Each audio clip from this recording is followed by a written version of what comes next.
बिस्मिल्लाहिर्रहमानिर्रहीम। अस्सलाम वालेकुम। मैं हूं डॉक्टर अहमद नदीम और आज हम एक और यूट्यूब वीडियो के साथ हाजिर हैं। और इसमें फिर बच्चों की दो जो सबसे मेरे ख्याल आम बीमारियां हैं ना, एक सर्दियों में जैसे नमूनिया या छाती खराब हो जाती है, और पंजाब में या समझ लें गर्मियों में जो इसहाल है, जिसे डायरिया अंग्रेजी में डायरिया कहेंगे, तो ये भी बहुत कॉमन है। तो डायरिया के बारे में आज आपको कुछ थोड़ा सा हम ब्रीफ बताते हैं। तो इसी तरह जैसे व्हाइट बोर्ड पे मैंने कुछ नोट्स बनाए हुए हैं। तो अब जब ये बेसिकली तो हमने लिया है WHO के साइट से, और जो इंटरनेशनल जो जिसमें इंटरनेशनल सारे बताए गए हैं कि इंटरनेशनली डायरिया किस तरह होता है। लेकिन अगर आप देखेंगे तो हमारे मुल्क में शायद थोड़ी सी कुछ और मसाइल भी होंगे, कि जैसे हमारे यहाँ पे थोड़ी सी आप समझे ना, मिलावट का भी थोड़ा सा, शायद कुछ मुल्कों से ज्यादा यहाँ पे मिलावट होगी, दूध अच्छा नहीं होगा, तो थोड़ा सा हमारा थोड़ा सा डिफरेंट भी होगा। लेकिन एक पहले जनरली देख लेते हैं, उसमें अपने थोड़ा सा पाकिस्तान, पंजाब, लाहौर के वाले से इसमें थोड़ा सा जो चीजें बताने की जरूरत होगी वो मैं बताता जाऊंगा। और फिर इसी तरह जैसे मैं हमेशा कहता हूँ कि कोशिश यही करेंगे इसको बड़ी सादी सी जुबान में, ताकि पेरेंट्स को, माँ बाप को भी समझ आ जाए कि इससे और ज्यादा हमारा जो रुझान होगा, जो ज्यादा बात होगी, वो उसकी बचाव से होगी। क्योंकि इलाज तो फिर डॉक्टर साहब ने करना है, और उसमें हम ये भी आपको बताएंगे कि कौन सी ऐसी इलामात हैं कि जिसमें आपने डॉक्टर से फौरन रुजू करना है, डॉक्टर से फौरन मशवरा करना है और डॉक्टर से इलाज कराना है। तो अब सबसे पहले तो आ जाता है ये इस हाल की, जैसे अगर डेफिनेशन आ जाए तो, कि डायरिया जो होता है उसमें कहते हैं कि 3 से ज्यादा मोशन अगर आएंगे और पतले आएंगे एक दिन में, तो उसको हम इसको कहेंगे जो है इसहाल है, बच्चे को डायरिया हो गया है। तो अगर हम दुनिया में देखें तो इसमें जो इससे जो डेथ्स में देखें, 5 साल से जो छोटे बच्चे हैं उसमें जो डायरिया है वो तीसरे नंबर पे उसकी डेथ्स होती हैं डायरिया की वजह से। तो आप देख सकते हैं कितना सीरियस ये मसला है। और अगर स्टैट्स देख लें तो 1.7 जो बिलियन जो केसेस होते हैं डायरिया के हर साल। और जो कमजोरी का, और जो बच्चे जो कमजोर होते हैं, जो मेल न्यूट्रिशन है, जो कमजोर हैं, वजन में कम है, कद में छोटे हैं, उसका जो सबसे बड़ा कॉज है वो भी डायरिया है, बार बार डायरिया होना। ठीक है, तो ये हो गया जी। और इसके बाद आ जाता है जी, जैसे मैंने बताया कि 3 दफा 3 से ज्यादा मोशन आएंगे तो ये जो है डायरिया होगा। तो उसमें आ जाता है, इसको हम इसके मोशंस की तादाद से भी हम क्लासिफाई कर सकते हैं कि अगर हम कहेंगे माइल्ड, ये आम थोड़ा डायरिया है, तो 3 से 5। अगर हम कहें मॉडरेट, दरमियाना सा डायरिया है, तो 6 से 9 मोशन। और सीवियर डायरिया, नहीं बहुत ज्यादा डायरिया है, तो 10 से ज्यादा मोशंस अगर एक दिन में आएंगे तो इस तरह हम कहेंगे। और अब इसको सादी सी अगर किताबी हिसाब से कहेंगे तो 3 तरह का डायरिया होता है। ठीक है, एक है एक्यूट वाटरी डायरिया, कि पानी की तरह मोशन आ रहे हैं, और इसमें जो आपका कॉलरा है वो भी इसमें ही गिना जाता है। ठीक है जी। और पुराने जमाने में तो कॉलरे से बहुत ज्यादा डेथ्स होती थी। अब जब से अच्छा ये ORS आ गया है और ये IV ड्रिप्स का जमाना आ गया है, तो इससे ये जो है ना, इससे कॉलरा से इतनी डेथ्स नहीं होती। और दूसरे नंबर पे आ गया जी एक्यूट ब्लडी डायरिया, यानी मोशंस आ रहे हैं और उसके साथ खून भी आ रहा है। और एक है परसिस्टेंट डायरिया, जैसे पेचिश है और बार बार मोशन आते हैं, और ये 14 दिन या 14 दिन से ज्यादा। ठीक है जी, ये उसकी 3 टाइप्स हो गई जी। ठीक है जी। और ये उसकी जो तादाद है मोशंस की, उसके हिसाब से ये 3 हो गए। तो इसका जो है सबसे जरूरी चीज आ जाती है, इससे खतरा क्या है। अगर मोशंस आएंगे तो अगर आप उसको, जो सबसे बड़ा खतरा होगा वो ये होगा कि इससे पानी की कमी ना हो जाए, जिसे हम पानी की कमी और नमकियात की कमी ना हो जाए, ये इसको हम अंग्रेजी में डिहाइड्रेशन कहेंगे। ठीक है जी। तो जो पहले जमाने में जो होता था, सिर्फ ज्यादातर इसकी सीवियर डिहाइड्रेशन और फ्लूइड लॉस जो था ना, ये इसकी रिस्क होता था। लेकिन अब वक्त जो अब जबकि ओआरएस की वजह से और आईवी फ्लूइड की वजह से अब ये सीवियर डिहाइड्रेशन से यूजुअली इतनी अमवात नहीं होती, लेकिन इसके साथ अब सेप्टिक जो है ना, इसके साथ इन्फेक्शन भी हो जाती है, तो वो ज्यादा खतरा बन जाता है। ठीक है, अब सेप्टिक जो जो बैक्टीरिया की इन्फेक्शन भी साथ हो जाएगी, और उधर से पानी की कमी और नमकियात की कमी हो रही होगी, तो ये दोनों मिलकर जो है ये ज्यादा खतरा बन जाएगा। ठीक है जी। तो अब इसका आ जाता है जी कि पहले तो आ जाते हैं, हम देख लेते हैं इन्फेक्शन, इसके कॉजेज क्या है। ठीक है जी। तो अब हम इसमें सारे बच्चों मैंने ले लिया है कि जी 5 साल से छोटे बच्चे, यानी 1 साल से छोटे बच्चे भी होंगे, और हमारे पास इस तरह के बच्चे भी बहुत आते हैं, और 2 साल, 2.5 साल, 3 साल, 4 साल। तो हमने सारे बच्चों को इकट्ठा कवर कर लिया है, क्योंकि अलग-अलग वीडियोस बनानी मुश्किल होंगी, और थोड़ा सा फर्क होगा। जो 1 साल से छोटे बच्चे हैं उनके थोड़ा सा डायरिया, उसमें दांत, बच्चे के दांत निकालना भी आ जाएगा, उस वक्त भी वो डायरिया का थोड़ा सा चांस बढ़ जाएगा। बच्चा जब क्रॉल करता है तो उसके हाथ शायद गंदे हो जाते हैं जमीन पे या बिस्तर में या कहीं भी, जो उसके हाथ में चीज लगती है मुंह में डाल लेता है, तो ये भी चीज इसमें आ जाएगी, ये साल से छोटे बच्चों में आ जाएगा। तो इसमें अब जरा देखते हैं जी कॉजेस जो हैं। इसमें सबसे पहले तो सबसे ज्यादा होगी इन्फेक्शन, यानी जो जरासीम है, जो उसके खाने में जो जरासीम आ गया, पानी में, खाने में, जो भी, तो वो कैसे, वो फिर ये, अब ये टेक्निकल सी बातें हैं, माँ बाप को ना भी समझ आए तो, लेकिन एक थोड़ा सा बताना जरूरी है कि जरासीम 3 तरह के ऐसे जरासीम हो सकते हैं जो जो उसके खाने में शामिल हो, दूध में शामिल हो, जिससे डायरिया हो जाए। एक होता है वायरस, सबसे मशहूर रोटा वायरस, एडिनो वायरस। उसके बाद है बैक्टीरिया। बैक्टीरिया में फिर इकोलाई, साल्मोनेला जो है ना बहुत मशहूर है। ठीक है जी। और तीसरे नंबर पे आ जाता है पैरासाइट, जो 1 साल के छोटे छोटे जानवर होते हैं, उसमें ये पेचे शेचे, एंटीबीबा, जार्डिया वगैरह आ जाते हैं। तो ये तीनों किस्म के ये जरासीम हो सकते हैं और खाने में, जिससे कि बच्चे का पेट खराब हो सकता है। ठीक है। उसके बाद आ जाती है कि कई दफा बच्चे को आप एंटीबायोटिक देते हैं कोई, तो उस एंटीबायोटिक से पेट खराब हो जाता है, तो कई दफा बड़ा सीवियर वेट पेट खराब हो जाता है। तो वो भी एक बैक्टीरिया होता है, क्लोस्ट्रीडियम डिफिसाइल होता है, तो उससे भी पेट खराब हो सकता है। ठीक है जी। फिर कुछ बच्चों को दूध जो है वो हजम नहीं होता, तो लैक्टोज इंटॉलरेंस जिसको कहते हैं, उसके उनके लिए स्पेशल फिर दूध होते हैं, और वो फार्मूला दूध ऐसे होते हैं जिसमें लैक्टोज जो है लैक्टोज फ्री होते हैं, तो वो दूध फिर वो हजम हो जाता है। ठीक है। और जैसे मैंने बताया कि टीदिंग में जब बच्चे के दांत निकलने शुरू होते हैं, तो उस वक्त भी थोड़ा सा पेट खराब रहने का चांस होता है, लेकिन उसमें अगर आप बहुत ज्यादा डायरिया है, बहुत ज्यादा, तो वो हम टीदिंग की वजह से नहीं कहेंगे, और लेकिन थोड़ा बहुत पेट लूज हो सकता है। ठीक है जी। तो उसके बाद जो जो उसकी सोर्स है कि जो दूध है, अब जो साल से छोटे बच्चे हैं या 2 साल से छोटे बच्चे हैं, जो माँ का दूध के अलावा भी दूध पी रहे हैं, तो ये हमने दूसरी वीडियोस में भी कई दफा आप ये बात बताया है कि यूजुअली खुला दूध होता है, उसका उसमें जरासीम का चांस बढ़ जाता है, उसमें उसकी उस तरह की क्वालिटी नहीं होती जिस तरह पैक पैक हुए दूध होते हैं, या फॉर्मूला दूध होते हैं, या फिर की बात है माँ का दूध जो होता है, बेस्ट तो माँ का दूध ही होता है। तो इसलिए उसमें जो अनपैक्ड दूध होते हैं उसमें भी जरासीम का बड़ा चांस होता है। तो बहुत सारे माँ बाप आगे बताते हैं हमें कि डॉक्टर साहब पहले तो वो तो 6 महीने से ऐसा दूध पी रहा है बच्चा हमारा, तो पहले तो पेट नहीं खराब हुआ। अब बात ये हो रही है जी कि अगर अब हम इसीलिए कह रहे हैं कि अब जो पेट खराब हुआ है, तो लेकिन अभी भी तो वो दूध वो वाला पी रहा है, और अब हमारे पास अगर फर्ज करें 10 बच्चे आते हैं पेट खराब के साथ, और वो दूध जो माँ का दूध के अलावा दूध पी रहे हैं, तो ज्यादातर उन लोगों को, बच्चों का पेट खराब होता है जो कि खुला दूध पी रहे होते हैं।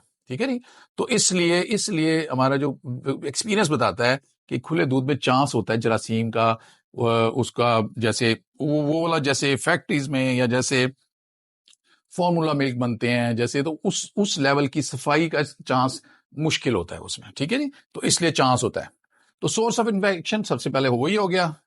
और जो पानी भी जो है, जो पानी लोग पीते हैं, बच्चे पीते हैं, और कई दफा अब हमारे यहाँ पे तो बहुत शहरों में तो फिल्टर वाले पानी मिलते हैं, फिल्टर वाले भी जो कई होते हैं, जो किसी ने प्राइवेट लगाया होता है, किसी ने सरकारी लगाया होता है, तो उसमें भी कई दफा फिल्टर टाइम पे चेंज नहीं होता, कई दफा उसकी क्वालिटी चेंज नहीं होती, क्वालिटी मतलब उसकी इतनी अच्छी नहीं होती, तो वो वाटर जो है ना उसका भी, और कई दफा उसमें ह्यूमन जो जो सफाई जो होती है, जो जैसे जैसे कोई गटर का पानी मिक्स हो गया कोई ऐसा, तो उसका भी बड़ा चांस होता है।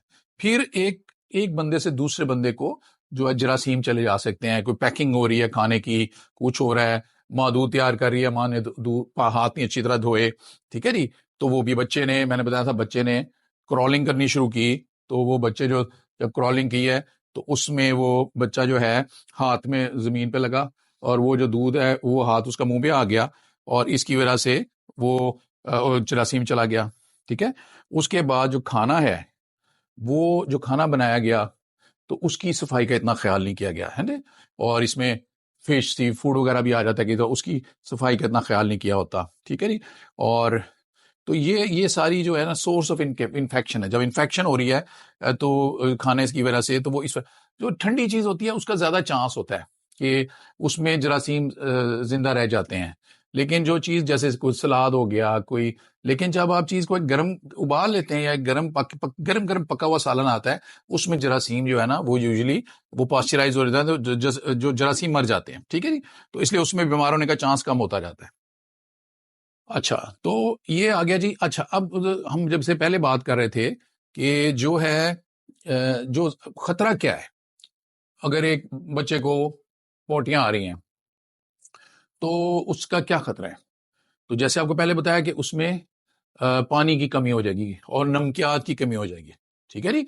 और उसको जो टेक्निकल बात है, जैसे उसको डिहाइड्रेशन कहते हैं, और पानी भी उसमें से निकलता है, और इलेक्ट्रोलाइट्स जो नमकियात हैं, नमकियात कौन से, सोडियम क्लोराइड, पोटाशियम और बाइकार्बोनेट। और ये किस तरह निकल रहे हैं, ये पोटी से भी निकल रहे हैं, उल्टी में भी निकल सकते हैं, उल्टी अगर आएगी पसीने से निकल सकते हैं, पेशाब के रास्ते निकल सकते हैं, सांस के रास्ते निकल सकते हैं। तो अब अगर किसी को बुखार भी हो गया है, तो उसको गर्म गर्म जिस्म से जो उसका उससे भी उसका पानी जो है जाया हो रहा है, ठीक है जी।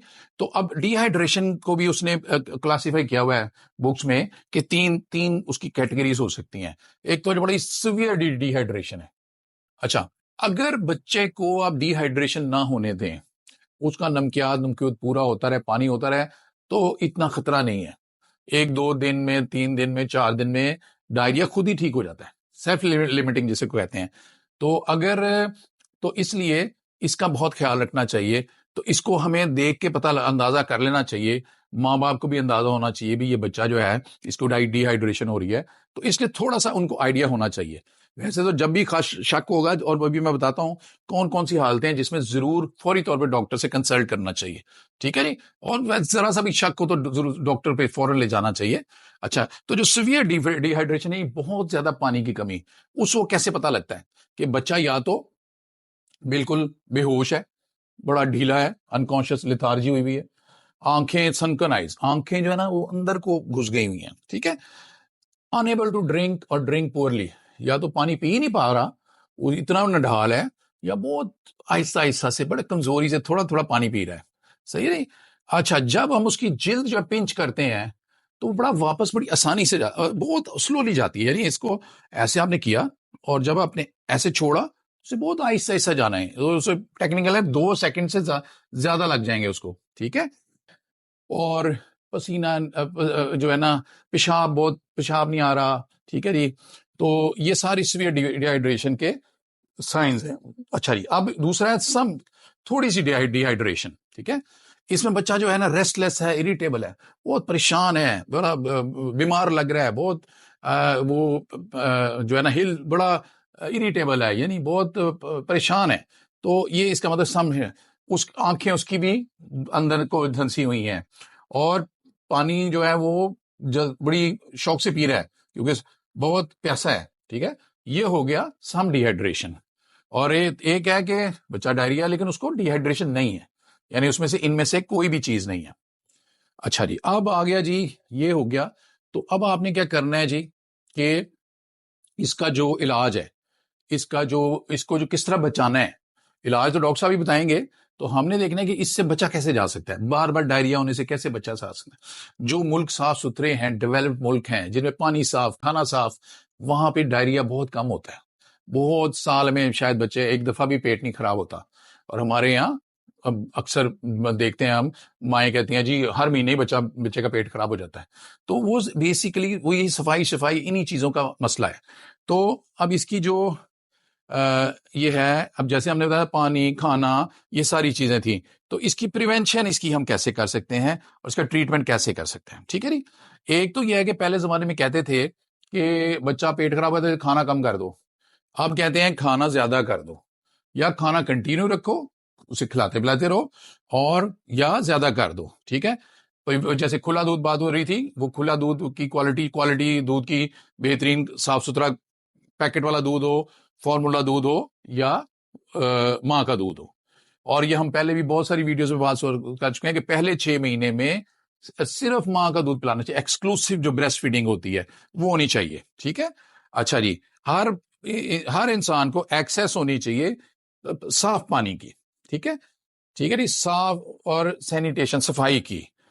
अच्छा, हाथ, hand washing with soap and water, ये बहुत ही इंपॉर्टेंट है कि साबुन से हाथ माँ भी बार बार धोए, बच्चे धोएं, जितना लोग खाना हैंडल कर रहे हैं वो धोएं। तो ये बहुत इंपॉर्टेंट है, हैंड वॉशिंग, हाथ धोना साबुन से और पानी से, और यूज ऑफ इम्प्रूव, और यही सफाई बेहतरीन होनी चाहिए। अच्छा जी, ये पर्सनल हाइजीन भी अच्छी होनी चाहिए, फूड की, खाने की भी हाइजीन, खाना साफ सुथरा होना चाहिए, ठीक है? अब जब साफ सुथरे हाथ होंगे तो खाने का साफ होना भी चांस बढ़ जाएगा, ठीक है?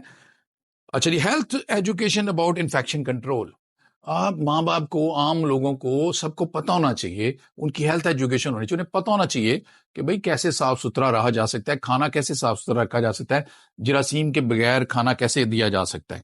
और अब जो वैक्सीनेशन है, जो रूटीन वैक्सीनेशन है, वो बच्चों को जरूर करानी चाहिए। पिछले दिनों भी ये हमारे फैला हुआ था, जो था ना जी, ये खसरा फैला हुआ था। हालांकि खसरे के 2 टीके लगते हैं, एक 9 महीने की उम्र में, एक 15 महीने की उम्र में। तो जो बच्चा मिस हुआ था, वो खसरे का जरासीम कैसे ढूंढ लेता है कि वो सारे बच्चों को खसरा हो रहा था। वैक्सीनेटेड बच्चे को किसी को खसरा नजर नहीं आ रहा था, लेकिन सारे वही बच्चे वो जरासीम ढूंढ लेता था, वायरस ढूंढ लेता था, जिसने खसरे के टीके नहीं लगवाए हुए थे। तो इसी तरह अब रोटा वायरस है जो सबसे कॉमन है वायरस का, जो डायरिया है उसमें। तो रोटा वायरस की भी वैक्सीनेशन है रूटीन वैक्सीनेशन में, तो ये जरूर लगवानी चाहिए। इससे बहुत चांस हो जाएगा उसका बचने का, ठीक है? उससे भी रोटा वायरस का बीमारी बचपन में नहीं होगी, ठीक है? अच्छा, अब जब भी कभी वो स्टूल आएगा, जो की मेजर्स हैं उसमें, जब भी बच्चे को स्टूल आएगा तो उसको एक बड़ा स्टूल पानी वाला, तो उसको 60 से 120 ml ओआरएस पिलाएंगे। ओआरएस निमकोल, ठीक है? बहुत छोटे बच्चों वाला ओआरएस और होता है, थोड़े से बड़े बच्चों वाला ओआरएस और होता है। तो बहरहाल वो लो ऑस्मोलैरिटी ओआरएस होता है जो छोटे बच्चों वाला होता है। तो लेकिन वो बहरहाल कोई भी ओआरएस चलेगा, कुछ ना कुछ जरूर फायदा देगा, ठीक है? अगर बहुत ज्यादा किसी को डिहाइड्रेशन है तो अस्पताल ले जाएंगे तो आईवी फ्लूइड लगा देंगे। अगर किसी को बहुत सीवियर हाइड्रेशन है, जैसे हमने ये यहाँ जिक्र किया है, और किसी को शौक है, बच्चा बिल्कुल बेहोश है, तो उसको ब्रेस्ट फीडिंग बढ़ा दी जाएगी, ठीक है? और एक्सक्लूसिव 6 महीने, तो आपको मैंने बताया पहले। और उसकी मेल न्यूट्रिशन है तो मेल न्यूट्रिशन ठीक की जाएगी, क्योंकि जो बच्चा बहुत कमजोर होगा उसको ज्यादा खतरा होगा, ठीक है?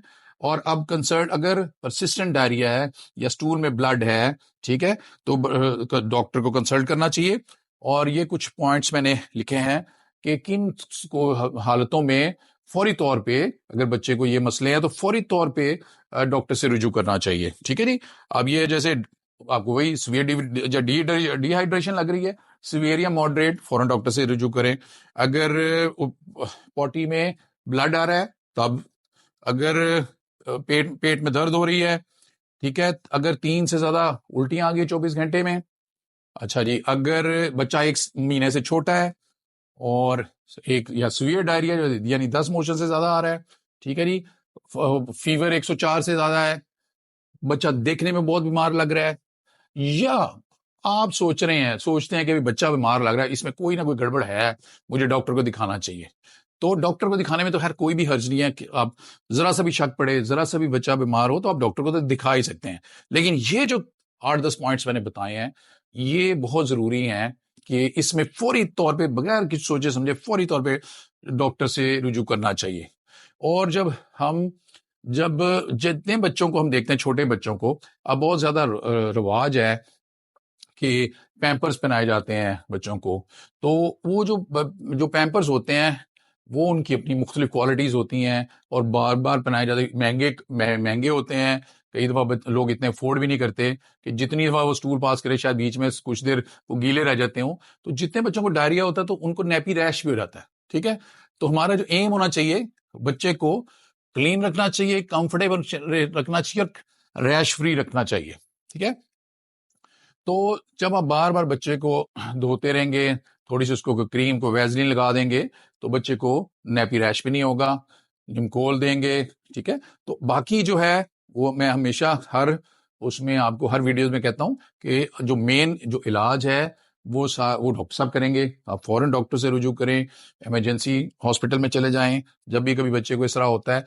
तो लेकिन यह है कि थोड़ा सा आपको जनरल माँ बाप को आइडिया होना चाहिए कि प्रिवेंशन जो बजाय है कि आप डायरिया हो जाए बार बार और आप इलाज करें, डायरिया होने से बचाना चाहिए।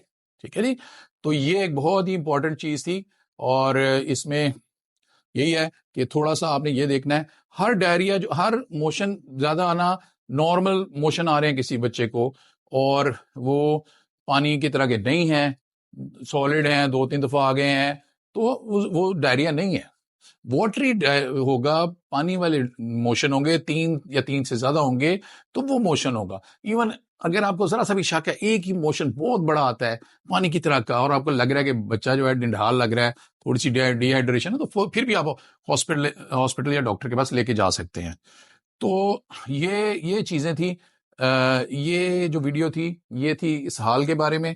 और मैंने बताया इंशाल्लाह अब अगले वीक में या उससे अगले वीक में आपको नमूनिया के बारे में भी करेंगे, क्योंकि सर्दियां आ रही हैं तो आपको पता होना चाहिए कि नमूनिया से बचाव क्या किया जा सकता है और नमूनिया की क्या निशानियां हैं। तो इंशाल्लाह अगले हफ्ते फिर नई वीडियो के साथ हाजिर होंगे। खुदा हाफिज।